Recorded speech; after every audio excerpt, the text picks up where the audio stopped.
So, how to generate profitable offer ideas? Ideas are the bread and butter of the company. A great idea will skyrocket a company quickly to seven figures, more quickly than you can imagine. And your offer to your consumers will keep the business engine running.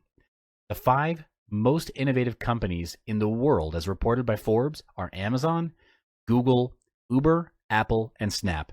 These companies are valued in the hundreds of billions and transact hundreds of millions a day. But how do these companies start? Well, with an idea. Apple was started by Steve Wozniak and Steve Jobs in a garage on a vision to have a computer for the rest of us. Back then, having a computer was nearly impossible. It wasn't commonly thought of by consumers because the cost was high and the size and form factor were not convenient. But today, because Steve Wozniak and Steve Jobs didn't stop pursuing their vision, Apple is valued at close to $1 trillion.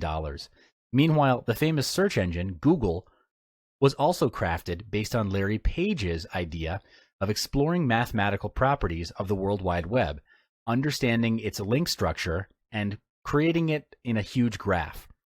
Google was then officially established in 1998.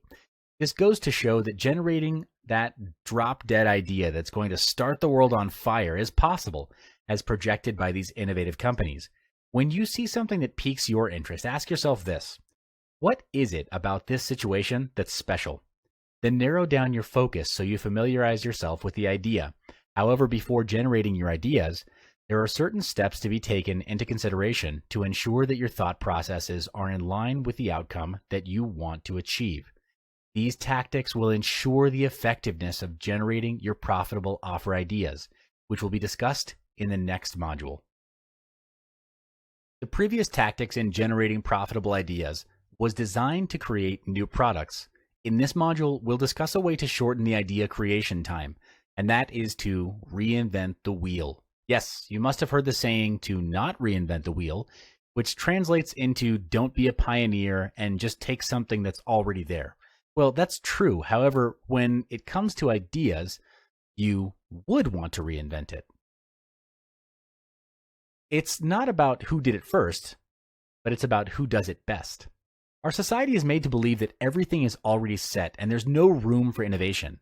The truth, however, is without entrepreneurs coming in with new ideas or bettering previous processes, the world would be dull and boring. So always remember, it's not who did it first, but who does it best. And if you're fortunate enough to become your own business leader, you'll get an idea of where you need to reinvent yourself so competitors don't catch up on you. Remember to take the leap. Sometimes you just have to jump and take the risk to see if your ideas are worthy in competing in the current market. You'll never know unless you try. For instance, Mark Zuckerberg, the founder of Facebook, started off his days as a student in Harvard University, where his idea eventually gained popularity and then traversed the universe. It's very easy to lose focus when you feel you have odds stacked against you, and competition will always be there, so might as well just do it. We'll have more in-depth discussion regarding this tactic in the next module, so I'll see you there. Welcome back. Did you get your vision nailed down? It's okay if it's version 1, because version 1, again, is better than version none. In this module, we'll be looking at your target audience in order to give more focus in generating your ideas. With your vision, the next question is, whom are you serving? This would be your target audience. If you don't know who you're serving, then you'll be serving everyone, who ultimately makes your company confused, and the allocation of your resources will not be effective or efficient. It only projects lack of focus. You need to know, who are they? Why them? What are their needs and wants? What problems are they facing? This is important because one of the ways you add value is, in most cases, solving problems.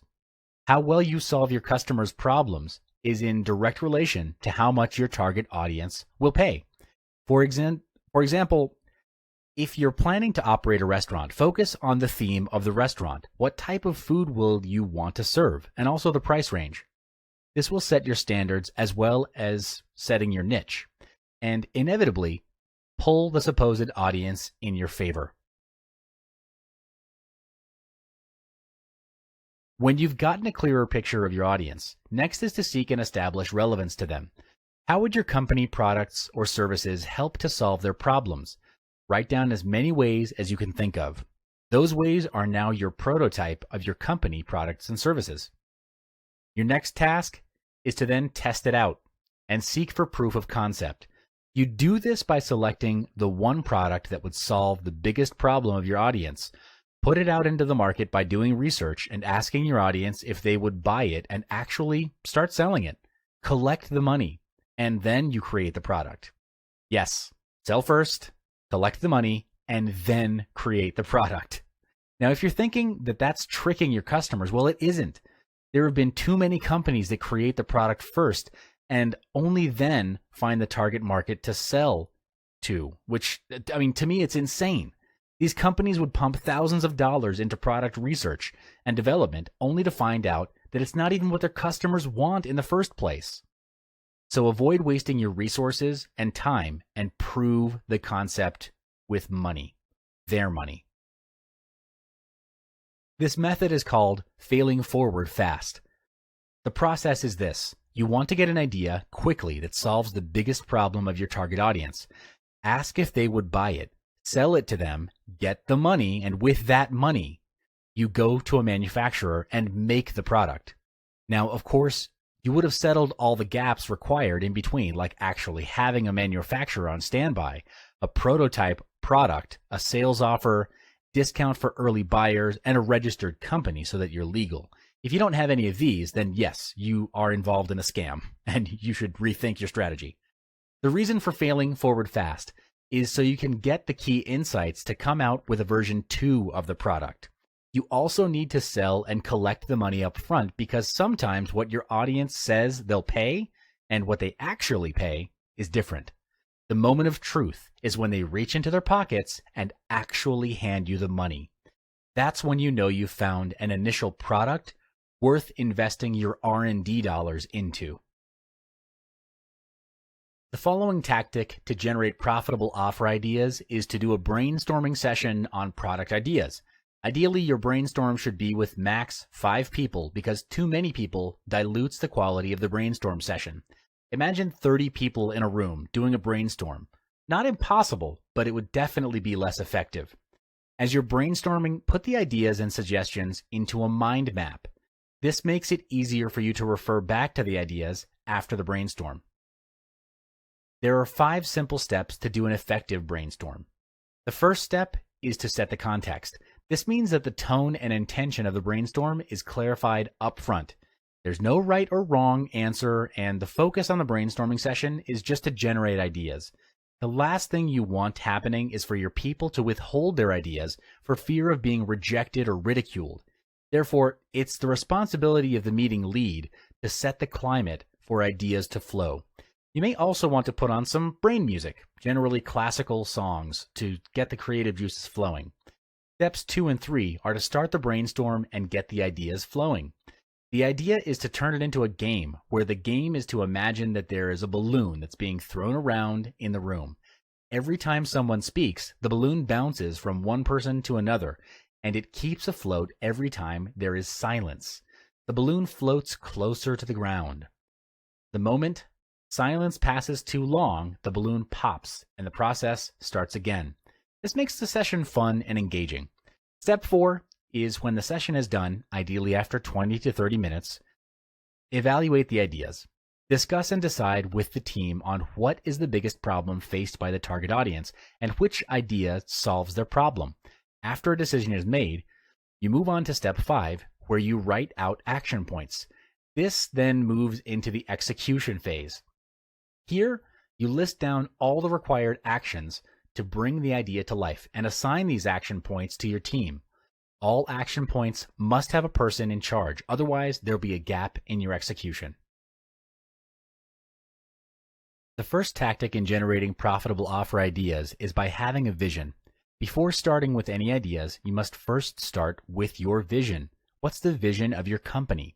Your vision is what will be the guiding light for all of your ideas to take shape, because you can come out with as many ideas as you want, but the question is, could you really execute all of them? Well, Time as well as resources to execute the idea, all of the ideas, are limited. There are only 24 hours in a day and only so much of financial resource to go around that you can leverage, which means you want those ideas to be congruent and aligned to your vision for the company. You'd go bankrupt and you'd waste a lot of time in executing all of the ideas you have. Therefore, it's crucial to have a vision that you can focus on that will give you a clearer understanding on what it is that you ultimately want to achieve. To help you in generating your vision, try to ask these fundamental questions. What is your why?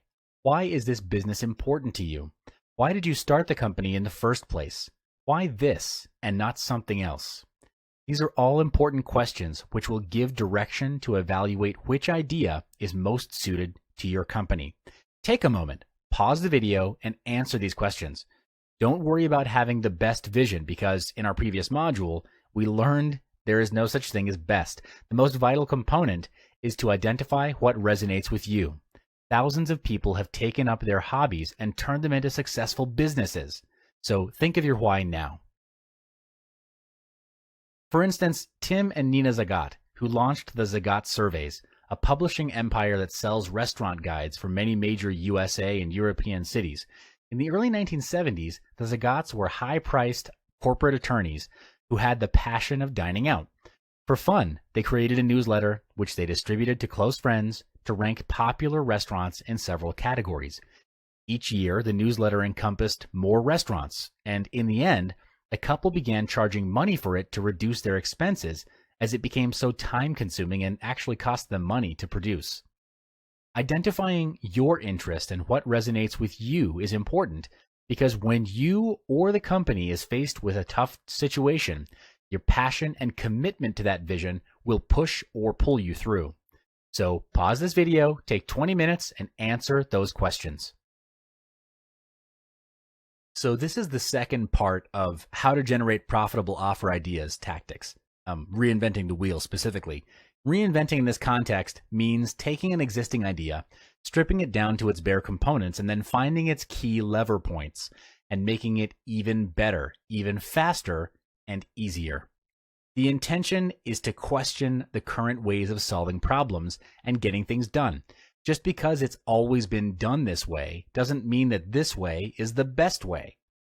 For example, the house rental market has been rather straightforward. You rent a house by entering into a contract with a landlord that decides the duration of rent and cost of rent with other terms and conditions. This has been going on for ages. Then you strip down all the components of this practice, which in this case is the landlord, tenant, rental, terms and conditions, contract, and home. You'll have the individual pieces that you then need to piece it together to create a new picture. So there would be questions like, what if the tenant was the landlord? What if rental was shorter and more affordable? What if I didn't need to book expensive hotels during my holiday? What if I could meet new people along the way? Breaking down these components is exactly what gave birth to Airbnb. If you don't know about it, Airbnb is an online marketplace where people can lease and rent short-term accommodations. This covers a wide range of vacation homes, apartments, homestays, hotels, and hostels. Today, Airbnb is valued at $31 billion. Just amazing. There are many more ways that you can use to generate ideas, but don't get caught up with finding the best way. Just pick one and get it done with. Remember that version 1 is always better than version none.